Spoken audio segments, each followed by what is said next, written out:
नमस्कार मित्रों। देश की राजनीति में बहुत भूचाल सा आया हुआ है। विपक्ष के नेता अलग अलग तरीके से बातचीत कर रहे हैं। राम मंदिर को लेकर, राम जन्मभूमि ट्रस्ट को लेकर भी बड़ा विवाद चल रहा है। हालांकि अभी तक फाइनल रिपोर्ट नहीं आई है, चंपत राय जी का इस्तीफा हो गया है, लेकिन मामला बैठता हुआ नहीं दिख रहा और गर्मा गर्मी उसको लगातार चल रही है। ट्रस्ट का क्या फिर से नया ट्रस्ट बनेगा, क्या इसको भंग कर दिया जाएगा, क्या सीईओ की नियुक्ति होगी, क्या आईएएस अफसर को लाया जाएगा, और उसमें भी बड़ा मल्लयुद्ध चल रहा है, हंगामा हो रहा है। और दूसरी तरफ कई मंत्रियों पर क्या गाज गिर सकती है, क्या मंत्रिमंडल में फेरबदल होने वाला है, मंत्री जाएंगे तो किस वजह से जाएंगे और क्यों नहीं जाएंगे। बहुत सारी बातें गर्मा गर्मी में चल रही है। प्रधानमंत्री जी गए हुए विदेश यात्रा पर, लौटने वाले हैं। जब वो लौटेंगे तो उसके बाद क्या होता है ये देखना। और एक और बात बताऊं मैं, भारतीय जनता पार्टी के अध्यक्ष, राष्ट्रीय अध्यक्ष नितिन नवीन साहब अचानक दौड़ते फिरते 2-3 दिन के दौरे पर गए थे जम्मू कश्मीर में, लेकिन अचानक 2 दिन पहले वो लौट आए दिल्ली। तो इन सब का क्या मायने है, क्या हो रहा है, क्या सरकार की परेशानियां बढ़ रही हैं। और राहुल गांधी जी विपक्ष के नेता हैं, वो भी विदेश यात्रा पर है। पंजाब में उनकी कांग्रेस जो है बड़े संकट से गुजर रही है। तो ऐसे सब मामलों पर चर्चा करेंगे। हिंदुस्तान की राजनीति का गड्ढमड जो हो रहा है, इसको कैसे अलग किया जाए, इस पर चर्चा करेंगे हमारे मित्र आशुतोष जी के साथ, अनकट विद आशुतोष में। अनकट तो उनके लिए इसलिए कर दिया क्योंकि उनकी बात में काटना कुछ होता नहीं है, मुश्किल काम है। और हिंदुस्तान की राजनीति को, पत्रकारिता को, सब जगह उनके हाथ बड़े फैले हुए हैं और उनके लोग भी हैं सब जगह। तो हमने कहा उन्हीं को परेशान किया जाए। सर प्रणाम, नमस्कार। नमस्कार। कर लीजिए। नमस्कार। हमने कहा सब जगह राजनीति से, पत्रकारिता से, सब जगह आप ही के लोग फैले हुए हैं, तो खबर आप ही से मिल सकती, क्या हो रहा है। हाँ विजय जी बताएं। क्या हो रहा है? राम मंदिर से आप संतुष्ट हैं? आप सरकार ने जो कार्रवाई कर ली, खत्म हुआ काम कि नहीं हुआ? नहीं विजय जी, कई बार आपसे चर्चा मेरी इस बारे में हुई है और आपने भी इस ओर इशारा किया है और आपने तो बहुत खुल के भी इस बारे में बोला है। मुझे लगता है कि सरकार के लिए स्थितियां उतनी बेहतर अब नहीं है जितनी बेहतर होनी चाहिए। दो चीजें बहुत स्पष्ट है। पहली बात क्या है कि ये सरकार बड़े दावे के साथ कहती थी कि भाई देखिए हमारे यहाँ घोटाले नहीं होते, ना खाऊंगा ना खाने दूंगी। ये दावा बहुत जम के किया जाता था और घोटालों से, भ्रष्टाचार से आप जोड़ते थे किसको? यूपीए की सरकार को। और जाहिर सी बात है उसमें तो बहुत तरह के घोटाले सामने आए थे, लोग जेल भी गए थे, लोगों के इस्तीफे भी हुए थे। लेकिन अगर आप पिछला 1 महीना अगर आप ध्यान से देख लें, 1 महीना सवा महीना अगर आप ध्यान से देखें, तो आपको इस बात का अंदाजा होगा कि राम मंदिर के अंदर चढ़ावा चोरी, सीधे सीधे इसमें भारतीय जनता पार्टी पर उंगलियां उठ रही है। संघ परिवार के माध्यम से, जैसे चाहे सबको मालूम है कि संघ परिवार का मतलब भारतीय जनता पार्टी, भारतीय जनता पार्टी का मतलब है आरएसएस, और वो भी राम मंदिर में। दूसरा, मध्य प्रदेश के मुख्यमंत्री मोहन यादव और उनके परिवार के ऊपर जमीन घोटाले के बड़े जबरदस्त आरोप लगे हुए हैं। तीसरा, राजस्थान के एक नेता है जो केंद्र के अंदर minister of state for agriculture है, भगीरथ चौधरी। उनके ऊपर यह आरोप है कि 99 लाख रुपए की सब्सिडी अपने मंत्रालय से अपने लिए ही ले ली उन्होंने। यार ये कॉन्फ्लिक्ट ऑफ इंटरेस्ट का मामला, शायद लीगली गलत ना हो उसमें। इसके अलावा पावरफुल मिनिस्टर हैं भूपेंद्र यादव, उनके अपने मंत्रालय की बात मैं नहीं कर रहा, उनके अपना दफ्तर, जो लोग उनका दफ्तर चलाते हैं, डेली रूटीन करते हैं, किससे मिलना, कहाँ जाना है, क्या अपॉइंटमेंट होगा, क्या शेड्यूलिंग होगी, कितने देर मीटिंग करने, किसको इन्फॉर्म करने, ये सारा काम करने वाले लोग, 4 अफसरों को पनिशमेंट मिली है जिसमें 2 की नौकरी चली गई है। ये 4 मामले 1 महीने के अंदर। छोटे मोटे जो भ्रष्टाचार के आरोप है वो दिल्ली सरकार के ऊपर आप देख लीजिए, आम आदमी पार्टी उठा रही 600 करोड़ का कुछ घोटाला हो गया यहाँ पे इस तरीके से। तो ये अचानक क्यों हो रहा? ये एक बहुत ही महत्वपूर्ण सवाल है। ये अचानक क्यों ये हो रहा है? और इसमें भी एक बड़ी दिलचस्प बात क्या है कि इसमें जो 3 खबरें वो हैं जो एक ही अखबार ने अपने यहाँ बैक टू बैक छापी है। मोहन यादव का घोटाले वाली जो आरोप है, भागीरथ चौधरी वाली जो खबर है, और उसके अलावा जो भूपेंद्र यादव वाली खबर है। और 2-3 दिन के अंतराल में वो खबरें छपी हुई हैं। अब आप कह सकते हैं कि भाई ठीक है, अखबारों में खबरें तो छप जाती हैं, लेकिन अगर आप इसकी तुलना अगर आप कॉमनवेल्थ घोटाले से करें या फिर 2G घोटाले से करें, कि उन दिनों जब इस तरीके की खबरें आती थी तो मीडिया में उस पर दिन भर चर्चा होती थी। भारतीय जनता पार्टी के लोग, विपक्ष के लोग मौजूदा सरकार से सवाल करते थे, मनमोहन सिंह को जवाब देना पड़ता था, और अंत में या तो वो लोग जेल जाते थे, भाई सुरेश कलमाडी जेल गए, ए राजा जेल गए, कन्नीमोरी जेल गई, बहुत सारे लोग जेल गए, और कुछ ऑफिसर्स भी जेल गए जो कोल घोटाले में जिनके नाम आ रहे थे। लेकिन यहां अगर आप देखिए तो एक तरीके का सन्नाटा सा छाया हुआ है। तो ये महज इत्तेफाक नहीं है, ये कुछ ना कुछ ऐसी चीजें हो रही हैं जिसकी वजह से, जिसका जिसे कहते हैं ना कि रोग कुछ और है और ये उसका एक सिम्टम है। जो भारतीय जनता पार्टी राम मंदिर के नाम पे चुनाव लड़ा, उसने राम मंदिर के नाम पे आज यहां तक पहुंची है। अगर राम मंदिर बनने के 2 साल के अंदर उनके चढ़ावा चोरी हो जाए, और उनके जो महासचिव हैं जो उस ट्रस्ट के, चंपत राय, अगर उनके ऊपर गंभीर आरोप लगे, ट्रस्टी अनिल मिश्रा पे के ऊपर गंभीर आरोप लगे, और रोज ये सवाल खड़ा हो जाए कि जो सरकार 2 साल तक राम मंदिर के दान पात्र की सुरक्षा नहीं कर पा रही है या कर पाई, वो हिंदू समाज की सुरक्षा कैसे कर पाएगी, इसकी क्या गारंटी है। तो ये सारी चीजें जो आप कह रहे हैं ना कि भूचाल, जो शब्द का आपने इस्तेमाल किया, मुझे, और उसके अलावा जो दूसरे सवाल है, महंगाई का प्रश्न अगर आप देख लीजिए, अब सरकार ने बहुत तामझाम करके कहा कि भाई हमने तो बहुत बढ़िया पेट्रोल डीजल का मैनेजमेंट किया, एलपीजी का मैनेजमेंट किया, इसलिए जब दुनिया में प्राइसेस बढ़ रहे तो हमने प्राइस नहीं बढ़ाई। लेकिन जैसे बंगाल के चुनाव खत्म हो गए, उसके फौरन बाद 8 रुपए पेट्रोल डीजल के दाम बढ़ गए, और उस वक्त मार्केट रेट जो था वो $100 पर बैरल के हिसाब से या $115 पर बैरल के हिसाब से था। 110 आज वो घट के 68.8 बैरल पर डॉलर पर बैरल हो गया है। लेकिन आज भी हिंदुस्तान का जो आम आदमी है वो 100 रुपए, 102 रुपए, 105 रुपए, 100, बम्बई में अगर आप, लेकिन उसमें तो ये है ना, पुरी साहब ने भी कहा, और अभी जैसे आप अमेरिका इराक की स्थितियां फिर से खराब हो गई, तो रोज रोज करेंगे, फिर आप कहेंगे कल तो कम किए थे आज फिर बढ़ा दिए। तो एक बैलेंस करने के लिए बिल्कुल बैलेंस करना चाहिए, बिल्कुल। अब देखिए, पुरी साहब तो बहुत शानदार आदमी है, मतलब उनके बारे में क्या टिप्पणी की जाए। वो तो न्यूयॉर्क जाते हैं और वहां उनकी आवभगत बहुत अच्छी तरीके से होती है, तो हम उसके बारे में क्या टिप्पणी करेंगे। अब जो दो चीजें, एक तो बहुत स्पष्ट बात यह है कि जब आपने ये दावा किया कि इस देश के अंदर, दुनिया में पेट्रोल डीजल के दाम बढ़ गए, हमने नहीं बढ़ाया, तब दरअसल आप चुनाव लड़ रहे थे, तब आपको इस बात की चिंता नहीं थी कि चुनाव जीतना महत्वपूर्ण। चुनाव जीतते ही वो तर्क आपका हवा हो गया और आपने अचानक पेट्रोल डीजल के दाम बढ़ा दिए, और ये कहा कि भाई अंतर्राष्ट्रीय मार्केट में क्रूड ऑयल के दाम बढ़ गए। तो जब क्रूड ऑयल के दाम लगभग 50% के आसपास कम हो गए हैं, या 56% के आसपास कम हो गए हैं, तब आप कुछ तो घटाओगे कि नहीं घटाओगे, ये उतना ही रखोगे। और 1-2 दिन नहीं हुआ, करीब 30-35 दिन हो गए हैं इस बात को, कम से कम एक अखबार में तो बाकायदा पूरी खबर छाप दी फ्रंट पेज पे। अब दूसरी बात कहते हैं कि भाई सरकार क्या कर, सरकार थोड़ी घटाएगी, तो फिर आपने पेट्रोल डीजल के दाम को मार्केट लिंक क्यों किया था। भाई ये तो, अगर आप टेक्निकली जाएंगे तो पेट्रोल डीजल के दाम तो मार्केट तय करती है। तो जैसे अंतर्राष्ट्रीय मार्केट करती है, मार्केट करती है, हाँ, मार्केट तय करता है। तो अगर अंतर्राष्ट्रीय मार्केट में अगर क्रूड ऑयल के दाम बढ़ेंगे तो भारत में पेट्रोल डीजल के दाम बढ़ेंगे, जब वहां कम होंगे तो यहाँ भी कम होंगे। लेकिन ये सरकार का एक बहुत सोचा समझा फैसला है, क्योंकि मैं आपको ये बता दूं, 2018 में जब पेट्रोल डीजल के दाम $100 के आसपास थे अंतर्राष्ट्रीय मार्केट में, उस वक्त हम तकरीबन 70-72 रुपए प्रति लीटर पेट्रोल हम खरीद रहे थे। जब वो मार्केट 40-45-48 के आसपास हो गया, तब भी हम 68 रुपए हम दे रहे थे पेट्रोल डीजल के दाम। तो मार्केट का और जो ये दावा किया है, इसका कोई लिंक नहीं।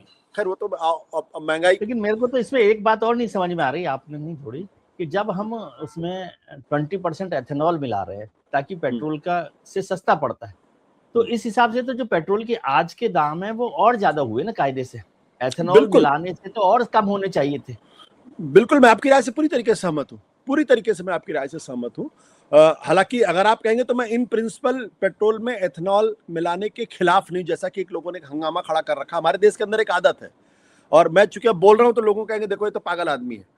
इस देश के अंदर जो कंप्यूटर लाया गया, तब हिंदुस्तान के एक बड़े अखबार में बाकायदा हड़ताल हुई, कंप्यूटर आएगा तो देश के अंदर बेरोजगारी बढ़ेगी।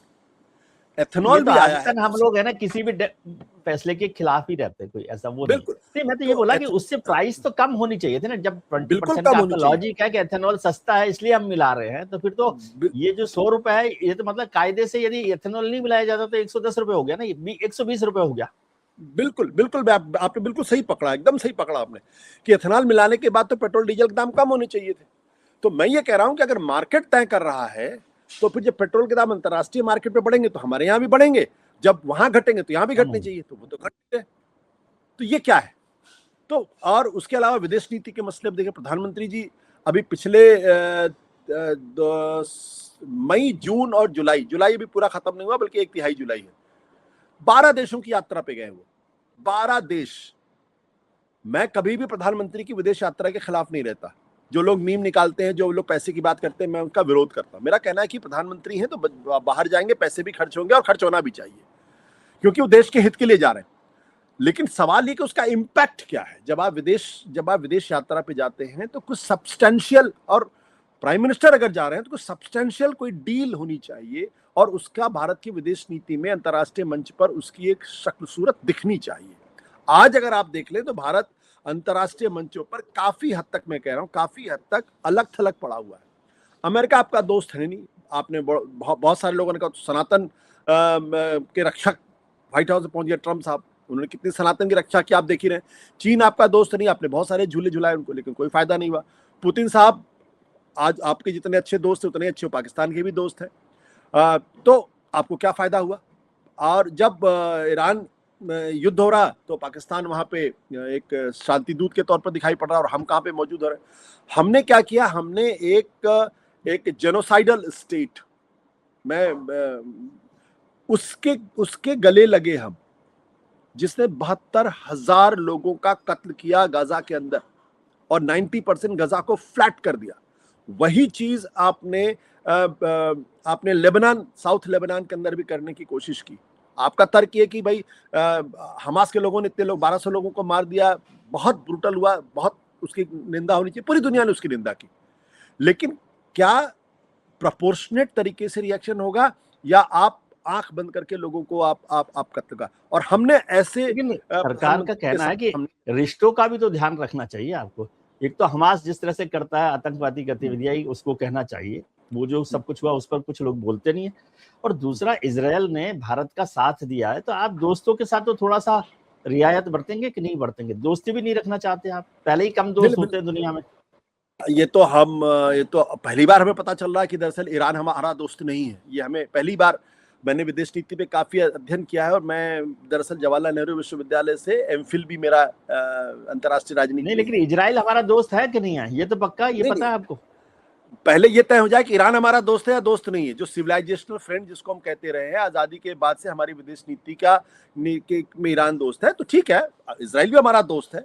लेकिन इजराइल अगर हमारा दोस्त है तो क्या हम आंख बंद करके उसकी सारी गलतियों को, और वो गलतियां जिसकी वजह से वहां के प्रधानमंत्री को वॉर क्रिमिनल घोषित किया जाता है, जेनोसाइडल स्टेट जिसके बारे में कहा जाता है, जहां खुद इजराइल के अंदर के अपने बड़े बड़े पत्रकार किताबें लिख रहे हैं इस बारे में। खुद अमेरिका के अंदर आज की तारीख में जो ज़ायनिस्ट लॉबी है उसका दबदबा कम हो रहा है। यूनिवर्सिटीज के अंदर इजराइल के फेवर में जो एक बहुत बड़ी संख्या थी इजराइल को फेवर करती थी, आज वो कम होती जा रही लगाती है। सर्वेस बता रहे, मेरा अपना कोई आकलन नहीं है। फिलिस्तीन के पक्ष में लोग खड़े हो रहे हैं, इसलिए नहीं कि फिलिस्तीन अचानक हमास कोई बहुत सुधर गया, बिल्कुल नहीं। इसलिए क्योंकि जिस तरीके से आपने लोगों का कत्ल किया है, जिस तरीके से आपने नरसंहार किया है, जिस तरीके छोटे छोटे बच्चों को मारा है, उसकी वजह से दुनिया में वो अलग थलग पड़ता हुआ दिखाई पड़ा। खुद ट्रंप कह रहे हैं कि ये तो जेल में होना, सारी दुनिया ने इसको, इजराइल को पीछे छोड़ दिया है, हम इसके साथ मजबूती के साथ। तो मेरा कहने का अर्थ है कि आपकी विदेश नीति में एक बैलेंस होना चाहिए। आप, हमारे लिए ईरान भी उतना ही अच्छा दोस्त है, इजराइल भी उतना अच्छा दोस्त है।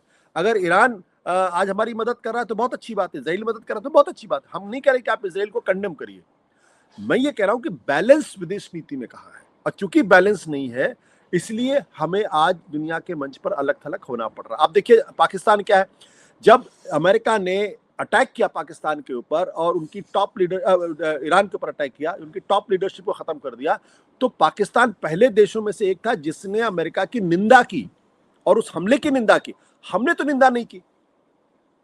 तो आपकी विदेश नीति में एक बैलेंस होना चाहिए। इसलिए मैंने कहा कि आज आप अंतर्राष्ट्रीय मंच पर अलग थलग पड़ रहे हैं। इसलिए जो आपने भूचाल शब्द का इस्तेमाल किया वो इन सारी चीजों का मिला जुला स्वरूप है। वो अकेले ये नहीं कह सकते कि राम मंदिर की वजह से है या फिर मोहन यादव की वजह से है या फिर अंतर्राष्ट्रीय घटनाओं की वजह से, नहीं, सब चीजों। लेकिन सरकार का कहना यह है कि आप विद्वान हैं, आपने एमफिल कर ली जेएनयू में, सरकार में जो लोग बैठे हैं विदेश नीति में वो भी पढ़े लिखे लोग हैं, और उनका तर्क ये, पढ़े लिखे होने का नहीं, उनका तर्क ये है कि आप बताइए ईरान क्या भारत के साथ रिश्ते बंद कर दिए उसने? वो बल्कि जितनी मदद करनी चाहिए वो कर रहा है। फिलिस्तीन ने कोई शिकायत की आपको? नहीं की। तो ये आप यहाँ बैठ के गाजा का थैला टांग के चले जाते हैं और समझ रहे हैं कि देश की सरकार जो है वो गलत कर रही है। हमारे ख्याल से गाजा का थैला टांगना अपने आप में एक प्रतीकात्मक विरोध है। और भारत की मैं अगर आप नहीं, लेकिन फिलिस्तीन तो भारत के खिलाफ नहीं खड़ा हुआ, उनका कहना यह है। ईरान तो भारत के खिलाफ खड़ा नहीं हुआ, तो आप कौन सी विदेश नीति समझ रहे हैं? मैं तो बिल्कुल ही नहीं समझ रहा हूं, मैंने तो दावे नहीं किया। आपका मतलब जो लोग इस बात का विरोध कर रहे हैं, देखिए, पहली बात तो मुझे लगता है कि इस सरकार को और इस सरकार के मंत्रियों को और इनके समर्थकों को समझने की जरूरत है कि व्हाट अबाउटरी से काम नहीं चलेगा। विदेश नीति व्हाट अबाउटरी नहीं है। विदेश नीति, आप भारत की पहली बात हमें समझना पड़ेगा कि प्रधानमंत्री नरेंद्र मोदी सिर्फ 2014 के बाद से विदेश नीति नहीं तय कर रहे हैं। हमारी विदेश नीति कंटिन्यूटी की विदेश नीति, हमारी विदेश नीति की मूल में नैतिकता, हमारी विदेश नीति के मूल में स्पिरिचुअलिटी है। और इसीलिए जब हमारे यहाँ जो है वो बहुत गरीब देश था, तब भी अंतर्राष्ट्रीय मंच पे हमारी एक पहचान थी और लोग हमें इज्जत करते थे। हम कॉमनवेल्थ तो छोड़ दीजिए, नॉन लाइन मूवमेंट के हम अगुवा हुआ करते थे और हेड हुआ करते थे, हम अगुवा थे उस आंदोलन के। हमारी पहचान ये थी कि जहां गलत हो रहा हम उसका विरोध करते थे, जहां सही हो रहा हम उसके साथ खड़े होते थे। जब हमास ने इजराइल के अंदर घुस के 1200-1300 लोगों का कत्लो गारत किया, नरसंहार किया, वहां पर भी भारत का वही स्टैंड होना चाहिए। जब वही इजराइल गाजा के अंदर घुस के 72,000 लोगों का कत्ल करता है, मासूम बच्चों का कत्ल करता है और 90% जमीन को फ्लैट कर देता है, आपने कभी देखा? दोनों बैलेंस कहां है इसमें? तो विदेश नीति का मतलब ये नहीं होता कि आप नैतिकता छोड़ दीजिए। इसलिए मुझे लगता है कि अच्छा, प्रॉब्लम क्या है? प्रॉब्लम इस सरकार की प्रॉब्लम ये कि इसकी बहुत सारी जो नेशनल इंटरेस्ट है वो विशुद्ध तौर पर विचारधारा के आधार पे से तय होती है कि ईरान, मैं कहना नहीं चाहता हूं, लेकिन ईरान से अपनी दोस्ती को हम किनारे इसलिए कर देना चाहते हैं क्योंकि हमें लगता है कि वो तो मुस्लिम कंट्री, उसकी कहीं ना कहीं एक सबकॉन्शियस माइंड में ये काम कर रहा है। मैं ये नहीं कहता हूं कि आप मुस्लिम कंट्री से दोस्ती रखिए ना रखिए, ये भारत के प्रधानमंत्री को तय करें, लेकिन अगर उसकी कीमत देश चुका रहा है तो फिर उस बारे में सवाल करना पड़ेगा। हमारे प्रधानमंत्री को किसने सलाह दी थी, उस ऑफिसर से सवाल पूछना चाहिए कि 28 तारीख को वहां पे युद्ध शुरू हो गया और 25 तारीख को प्रधानमंत्री वहां के इजराइल में थे। इस बीच अगर कोई दुर्घटना हो जाती, इसके लिए कौन जिम्मेदार होता? क्या हमारे पास ये जानकारी नहीं थी कि वहां युद्ध होने वाला है? आप और युद्ध क्षेत्र में प्रधानमंत्री 2 दिन पहले वहां दिखाई पड़ रहे हैं, इसका मतलब ये कि उनके जो सलाहकार हैं वो ठीक नहीं है, वो गलत सलाहें दे रहे हैं। ये सवाल सिर्फ प्रधानमंत्री का नहीं, ये इस देश का सवाल है। तो इसलिए मैंने कहा कि सवाल इजराइल और ईरान का नहीं है। ईरान गलत करेगा तो भारत उसके खिलाफ बोलेगा और इजराइल गलत करे तो भारत उसके खिलाफ बोलेगा। ऐसा नहीं हो सकता कि हम जो है वो विचारधारा की वजह से ईरान पे हम एक शब्द ना बोले, उनकी 45 लोगों की जो लीडरशिप उसको खत्म कर दिया जाए, क्योंकि ईरान ने अमेरिका के ऊपर हमला नहीं किया था, जो तर्क दिया जाता है, अमेरिका ने ईरान के ऊपर हमला किया था। तो नैतिकता का तकाजा ये है कि आप ऐसी नीति का समर्थन नहीं कर सकते। अगर आप करेंगे तो कल आपके साथ भी यही हो सकता है जो अमेरिका ने वेनेजुएला में किया, कि आप घुस गए, राष्ट्रपति को उठा लिया और उसके बाद आपने उनको अपने जेल में डाल दिया, वो आपने कर दिया। क्या ये नीति सही है? क्या इस नीति का विरोध नहीं होना चाहिए? और क्या इस पर अमेरिका के राष्ट्रपति से बात नहीं करनी चाहिए? हमने तो दुनिया भर के मुल्कों ने भी कोई उस पर रेस्पॉन्ड नहीं किया ना। अभी सरकार का जो कहना है, सरकार का कहना है कि जब मल्टी अलाइन पॉलिसी होती है तो ये सब बातें बेकार की है, नैतिकता, और ये हमें केवल अपने इंटरेस्ट मतलब नेशनल इंटरेस्ट को ध्यान में रखना है, बेवजह के कहीं पर कूदना नहीं है, बेवजह के कमेंट नहीं करना है। नेशनल इंटरेस्ट में अगर कोई बात होगी, जैसे वो कहते हैं अमेरिका के लिए भी कि जब भी नेशनल इंटरेस्ट की बात होती है हम अमेरिका के खिलाफ भी चुप नहीं रहे। नेशनल इंटरेस्ट कौन डिफाइन कर रहा है? मैं तो माफ करिएगा, लेकिन मैं जयशंकर जी को एक विदेश सचिव के तौर बहुत काबिल मानता था। जब वो विदेश मंत्री बने मैंने इस बात की तारीफ हुई, कम से कम एक नेशनल इंटरेस्ट को डिफाइन कर रहे हैं। मतलब अमेरिका सुबह से शाम तक आपको अपमानित कर रहा है, ट्रंप आपको सुबह से शाम तक अपमानित कर रहे हैं, और हमारे यहाँ हमारे देश का एक तबका जो है उनको सनातन का रक्षक मान रहा था। जब हमारे लोगों को हथकड़ी बेड़ी लगाकर इस देश में भेजा जा रहा था, तब प्रधानमंत्री जी वहीं व्हाइट हाउस में थे। ऐसा नहीं था कोई नई बात हो, हमने एक शब्द बोला। अमेरिका का राष्ट्रपति पहली बार हमारी विदेश नीति की धज्जियां उड़ा रहा। हमारी घोषित विदेश नीति है कि भारत पाकिस्तान के मसले में थर्ड पार्टी इंटरवेंशन नहीं होगा। वो कह रहा कि मैंने कराया और हम चुप हैं। कोलंबिया जैसे छोटे देश बोल रहे हैं। इटली के प्रधानमंत्री के ऊपर ट्रंप ने टिप्पणी की और इटली के प्रधानमंत्री ने पूरी की पूरी उन्होंने अपनी यात्रा कैंसिल कर दी। उनके उनके विदेश मंत्री ने, रक्षा मंत्री ने जो टिप्पणियां की हैं वो इतिहास में दर्ज है। खुद वहां के प्राइम मिनिस्टर ने जिस तरीके से टिप्पणियां की हैं, हम क्यों चुप रहे? वो तो ये कह रहा कि हम आपके प्रधानमंत्री का करियर खत्म कर देंगे, हम चुप हैं। तो अब क्यों चुप है मुझे नहीं मालूम, इसके पीछे की व्यवस्था क्या है, मजबूरी क्या है, मुझे नहीं मालूम। 50% का टैरिफ लगा दिया, हम चुप रहे। वो जो उसने मेमोरेंडम जो हमारे साथ डील की उसमें 18% का टैरिफ हम दे रहे हैं, अमेरिका को हम 0 टैरिफ दे रहे हैं। क्यों भाई? वेयर आर, वही तो मैं पूछ रहा हूँ, हमारी विदेश नीति कहाँ है? और अगर विदेश नीति होती तो अमेरिका हमारा दोस्त होता, चाइना भी हमारा दोस्त होता, रूस भी हमारा दोस्त होता। ये जो 11 देशों की हम यात्रा, 12 देशों की यात्रा प्रधानमंत्री जी गए हैं, अभी ऑस्ट्रेलिया और न्यूजीलैंड के हैं, ये सब हमारे दोस्त होते। जब हमारे पहलगाम में हमारे यहाँ पर हमला हुआ तो उसके बाद कितने देशों ने पाकिस्तान की आलोचना की? कितने देशों ने? एक ने भी नहीं की, सिवाय अफगानिस्तान को छोड़ के। और वो भी बाकी देश क्या कर रहे थे? जी हम हिंसा की वो करते हैं, मुखालफत करते हैं, बस इतना ही था। किसी ने पाकिस्तान, इसका मतलब तो यही हुआ कि कोई आपके या किसी के पचड़े में नहीं पड़ना चाहता, तो भारत भी यही रुख अख्तियार कर रहा है। पाकिस्तान तो पढ़ रहा है ना, उसने तो बाकायदा अमेरिका की निंदा की ना जो हमला किया। मैं उस डिबेट में नहीं जाती, देखिए वो गंभीर डिबेट है। वो गंभीर डिबेट इसलिए क्योंकि मेरा मानना है कि हमने अपनी विदेश नीति को पूरी तरीके से ऐसी तैसी कर रखी है। हमारे विदेश मंत्री साउथ यूरोपियन यूनियन से कहते हैं कि don't preach us, we don't need preachers. आप युद्ध में है और आप कह रहे हैं वी डोंट नीड प्रीचर्स। ये विदेश सचिव का काम, ये विदेश मंत्री का काम है। अरे ये अगर आपको करवाना था तो राहुल गांधी को आगे करते और रोज यूरोपियन यूनियन को गाली दिलाते, राहुल गांधी को आगे करते और अमेरिका के राष्ट्रपति को गाली दिलवाते। तो डिप्लोमेसी हैंडल करने का एक अलग तरीका भी होता है। हमें अच्छी तरीके से याद होता है कि बहुत पहले की बात है, इंदिरा गांधी से विदेश के लोग, विपक्ष लोग मिलने गए तो, और मिसेस गांधी ने उनसे कहा कि भाई, उन्होंने कहा बड़ा गलत हो रहा। बोला हाँ गलत तो हो रहा है, लेकिन आप लोग हमारी मदद करिए। बोला क्या करना? बोला बवाल काट दीजिए, इस पे हमारी सरकार को कटघरे में खड़ा कर दीजिए। वही हुआ। तो यू हैव टू हैंडल। आपने राहुल जी का जिक्र कर दिया। राहुल जी को लेकर तो कांग्रेस ही चिंता में है कि वो अपना घर नहीं देख रहे विदेश नीति पर, और देश की नीति पर क्या काम करेंगे। अभी पंजाब में इतना बड़ा संकट हो रहा है, कोई देखने वाला ही नहीं है। ऐसा तो नहीं है। अब चन्नी साहब के पीछे कौन है? तो आपको उनके खिलाफ 2-2 केसेस चल रहे हैं। वो कौन है वो इम्पोर्टेंट नहीं है ना। राहुल जी क्या अपनी पार्टी को बचाने के लिए उतनी ताकत से काम कर रहे हैं? सवाल ये है। नहीं बिल्कुल, मैं तो इस बात को मजबूती के साथ कहता हूं।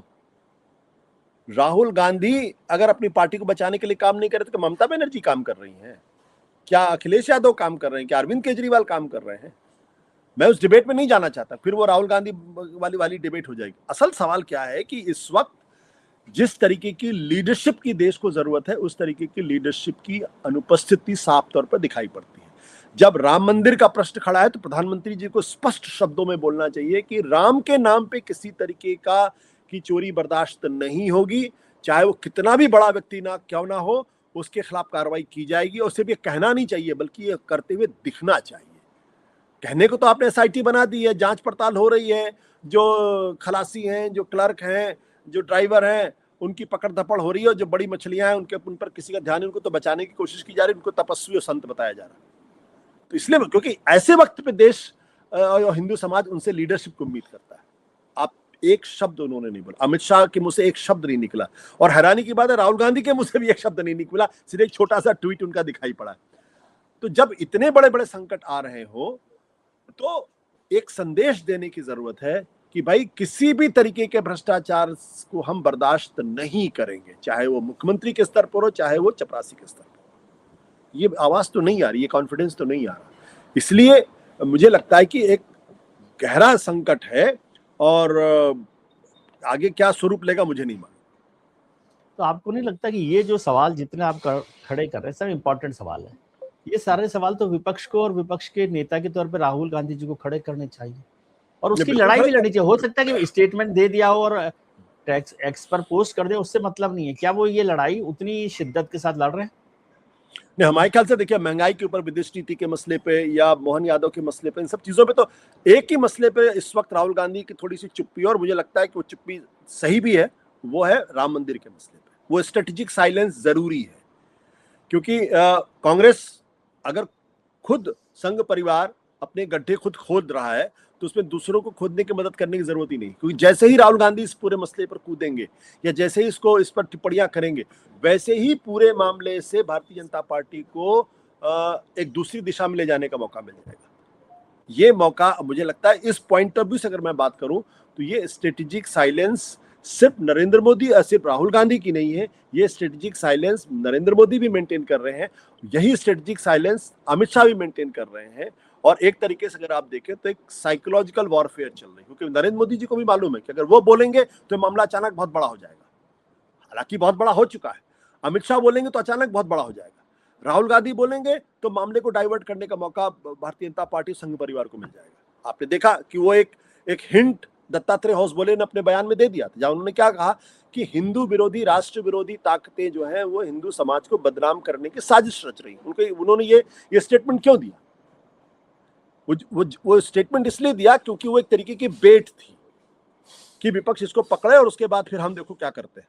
तो उत्तर प्रदेश का मामला है, राम मंदिर का प्रश्न है, सेंसिटिव प्रश्न है। अगर खुद भारतीय जनता पार्टी इसमें अगर वो एक्सपोज हो रही है, संघ परिवार खुद एक्सपोज हो रहा है, तो बाकी लोगों को दूर से देखने दीजिए ना। पहली बार मैं देख रहा हूं कि मेनलाइन टीवी चैनल्स जो दरअसल सरकार के पक्ष में या सरकार के खिलाफ, जो भी आप समझना चाहे, जिस तरीके से समझना है समझ लीजिए, अब सवाल करने लगे हैं।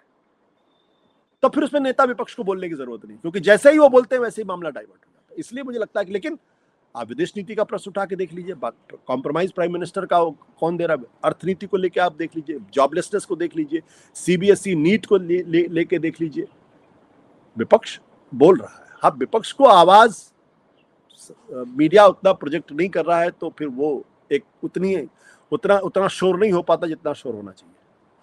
तो मतलब आपकी बात माने तो लीडरशिप का, आपने प्रधानमंत्री जी की लीडरशिप पे सवाल खड़ा किया कि भाई विदेश नीति को लेकर और ये सब, और राहुल जी जो विदेश और देश में कर रहे हैं, तो फिर यदि लीडरशिप बदल जाएगी तो देश ठीक हो जाएगा? राहुल जी ज्यादा बेटर प्राइम मिनिस्टर हो सकते हैं मोदी जी के मुकाबले, ये कहना नहीं। मैं अगर आप उस बारे में बात करेंगे तो मैं प्रधानमंत्री नरेंद्र मोदी की लीडरशिप को सिर्फ एक चीज में मैं मानता हूं कि उन्होंने बहुत अच्छा काम किया है, वो है चुनाव जीतने में।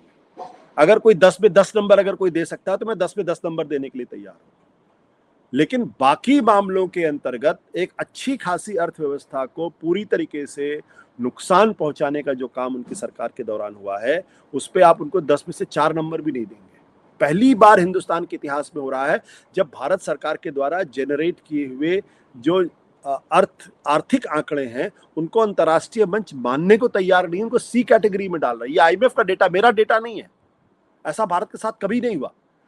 वो लोग जो नैसो के साथ थे, जो 2019 के चुनाव के पहले जब ये आया, जॉबलेसनेस की बात आई, तब आपने देखा कि नैसो के जो स्टैटिस्टिशियन का, उस कमेटी का नाम मैं भूल रहा हूं, उनके अध्यक्ष को इस्तीफा दे दिया, क्योंकि उनको लग रहा था कि उनके ऊपर दबाव डाला जा रहा है, किस तरीके का डेटा मत दीजिए। आपने जिस तरीके से डीमोनेटाइजेशन किया, आपने जिस तरीके से जीएसटी को लागू करने का काम किया, आपने अचानक खड़े होकर जिस तरीके से कोविड से निपटने की रणनीति बनाने का काम किया, आप जिस तरीके से ईरान क्राइसिस के दौरान इजराइल के गले लग रहे थे, इन सब चीजों का असर भारत की विदेश नीति के मसले पर हुआ और उसका असर आपकी अर्थनीति पर भी हुआ है।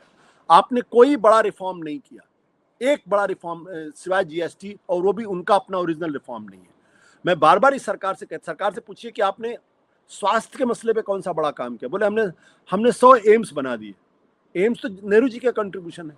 आईआईटी नेहरू जी ने 100 थोड़ी बना दिए थे। नहीं, तो आप कोई नई चीज लेके आते हैं ना, आपने एम्स को ही तो बनाने की कोशिश कर रहे हैं ना। मैं कह रहा हूं कि भाई इसरो वो लेके आए, भाभा न्यूक्लियर एनर्जी पे काम उनके जमाने में शुरू हो गया, आईएम्स उनके जमाने में शुरू हुआ, आईआईटी उनके जमाने में शुरू हुआ, एम्स उनके जमाने में शुरू हुआ। आपने कौन सी एक चीज शुरू की, मुझे बता दीजिए, एक चीज बता दीजिए जिसके ऊपर गर्व के साथ कहें कि हाँ ये मैंने बनाया। आज आप जो ये कह रहे हैं, क्या कहते हैं, डिजिटल इंडिया की शुरुआत तो उनके पहले से शुरू हुई थी। गांधी जी, क्या कहते हैं, मनमोहन सिंह के जमाने में उसका ब्लूप्रिंट बना हुआ था। इसके अलावा जो आपकी जो सैनिटेशन का प्रोजेक्ट है, इसका भी ब्लूप्रिंट मनमोहन सिंह के जमाने में बना हुआ था। तो मुझे, आपने स्किल इंडिया शुरू किया, कहाँ है स्किल इंडिया? है किसी को मालूम? आपने कहा था मैन्युफैक्चरिंग हब बना देंगे, कहाँ भारत मैन्युफैक्चरिंग हब बना हुआ? तो प्रधानमंत्री जी की खासियत ये है कि उनको राजनीति बहुत अच्छे तरीके से आती है, चुनाव लड़ना बहुत अच्छी तरीके से आता है। तो चुनाव के लड़ने के सवाल पे 10 में से 10 नंबर मिलेंगे, लेकिन बाकी मामलों में इतिहास will be brutal with him. मैं आपसे और जिस तरीके से आज समाज विभाजित होता हुआ दिखाई पड़ रहा है, वो भी बहुत मतलब समर्थक बड़ा खुश होंगे, लेकिन हकीकत ये है कि वो बहुत ही खराब चीज हुई है इस देश के साथ। लेकिन आखिरी सवाल बताइए, आपने कहा कि प्रधानमंत्री जी को चुनाव जीतने में 10 में से 10 नंबर दे सकते हैं, तो ये जितनी सारी चीजें हो रही हैं, क्या इसका पॉलिटिकल फॉलआउट आप कुछ नहीं देख रहे? नहीं, पॉलिटिकल देखिए, भारतीय जनता पार्टी के नजरिए से ही समझें इसको। मैं भारतीय जनता पार्टी के नजरिए से अगर मैं आपको देखने को बताऊं तो 2024 में तब तो इतनी एंटी इनकम्बेंसी नहीं थी, 240 सीटों पे आकर रुक गए थे। लेकिन उसके बाद कुछ ऐसा हो रहा है जिसकी वजह से सारे विधानसभा के चुनाव आप भारी बहुमत से जीत रहे हैं। तो अगर इलेक्टोरल मैनेजमेंट को आप माइनस कर दें और तब अगर आज की तारीख में अगर चुनाव हो जाए, तो मुझे तो इस बारे में शक है कि आप 240 सीटें भी सरकार लेके आए। मुझे मैं ईमानदारी से इस बारे में कह रहा हूँ, क्योंकि इतने आरोप तो पहले भी नहीं लगे थे। तब तो आप राम मंदिर का उद्घाटन आपने किया था, आज तो राम मंदिर में चोरी के आरोप के ऊपर लग रहे हैं। तब पेट्रोल डीजल के दाम इतने महंगे नहीं थे, आज तो पेट्रोल डीजल के दाम इतने महंगे हो गए हैं। तब अमेरिका के राष्ट्रपति ने भारत का इतना अपमानित नहीं किया था, आज अपमानित किया है। तब भारत के ऊपर आतंकवादी हमला नहीं हुआ था, आज आपके ऊपर आतंकवादी हमला हुआ है। लाल किले पर हमला हुआ और आपने पाकिस्तान का नाम नहीं लिया। तो लोगों की आय लगातार या तो घट रही है या बढ़ती हुई तो बिल्कुल दिखाई नहीं पड़ रही है। जवाब जो बेरोजगारी थी वो भी लगातार बढ़ रही है। आपके सरकार के ऊपर और सरकार से जुड़े हुए लोगों के ऊपर भ्रष्टाचार के गंभीर आरोप लगने लगे हैं, अखबारों में खबरें छपने लगी हैं। तो कैसे उनकी सीटें 240 से ज्यादा बढ़ सकती हैं? मुझे तो नहीं समझ में आता है। अगर आपको समझ में आता है तो बात अलग है। हाँ, अगर इलेक्टोरल मैनेजमेंट नाम की कोई चीज है, फिर तो मुझे कुछ नहीं कहना, फिर तो आप अनंत काल तक आप सरकारें बने रह सकते हैं। ठीक है, इस पर चर्चा फिर करेंगे, इलेक्टोरल मैनेजमेंट पर। ये बड़ी अच्छी चर्चा हुई है कि जो मौजूदा हाल है उसमें आपके हिसाब से कोई पॉलिटिकल फॉलआउट अभी नहीं दिख रहा। नहीं, पॉलिटिकल फॉलआउट होगा अगर आप इलेक्टोरल मैनेजमेंट को माइनस कर दें तो। सर जो है उसकी बात हम करते ना, अगर वाला तो कुछ भी हो सकता है, अगर से तो कुछ भी होता है। पहली बार भारत के इतिहास में ये हो रहा है कि चुनावी प्रक्रिया पर गहरे सवाल खड़े हो रहे हैं। पहली बार। अभी तक तो चाहे कांग्रेस पार्टी ने आपातकाल घोषित किया हो, लेकिन आपातकाल के बाद भी जो चुनाव हुए थे उस पर किसी ने आपत्ति नहीं की थी, या उस 80 के चुनाव हुए थे तब भी किसी ने आपत्ति। हाँ, बूथ जिसे कहते हैं बूथ लूट होती, हाँ बूथ चोरी होती थी, वायलेंस बड़े पैमाने पर होता था, लेकिन कोई ये नहीं कहता था कि चुनाव की प्रक्रिया पर ही सवाल खड़े हो जाए। तो इस संदर्भ में मैं कह रहा हूं कि मैं खुद कई बार चुनाव के नतीजों से मैं चौंका हूं। मुझे अरे ये क्या हो गया, ये मैं चौंका हूं उस बात को लेके। लेकिन इसलिए मैं कह रहा हूं कि अगर आज की तारीख में चुनाव हो तो मुझे नहीं लगता कि कोई बहुत 240 से बेहतर सीटें इनको आने वाली। मुझे नहीं पता, मुझे नहीं लगता, क्योंकि 202 जो 2024 की स्थितियां थी उससे स्थितियां बेहतर नहीं बदतर हुई है। चाहे और हर इंडिकेटर पे मैं निकालेंगे कि नहीं निकालेंगे योगी जी? यूपी में योगी जी की हैट्रिक होगी? अब अगर बंगाल में भारतीय जनता पार्टी इतने भारी बहुमत से जीत सकती है तो फिर कहीं भी कुछ भी संभव है। चलिए सर, बहुत बहुत शुक्रिया कि आपने वक्त निकाला और आपने बहुत सारी चीजों के इशारे भी दे दिए, बहुत सारी बातों पर बात करते रहे। आज के लिए इतना ही। हम उम्मीद करते हैं कि आपके लिए आने वाला दिन आज से बेहतर हो, आप आगे बढ़े, अपने मित्रों के साथ, दोस्तों के साथ, परिजनों के साथ खुश रहें, मस्त रहें, व्यस्त रहें, स्वस्थ रहें और विजय जी से त्रस्त रहें। विजय स्वस्थ रहे और आशुतोष जी की तरह से दमदार तरीके से बोलते रहे। ये मुझे अच्छा लगता है। Thank you sir, thank you, नमस्कार।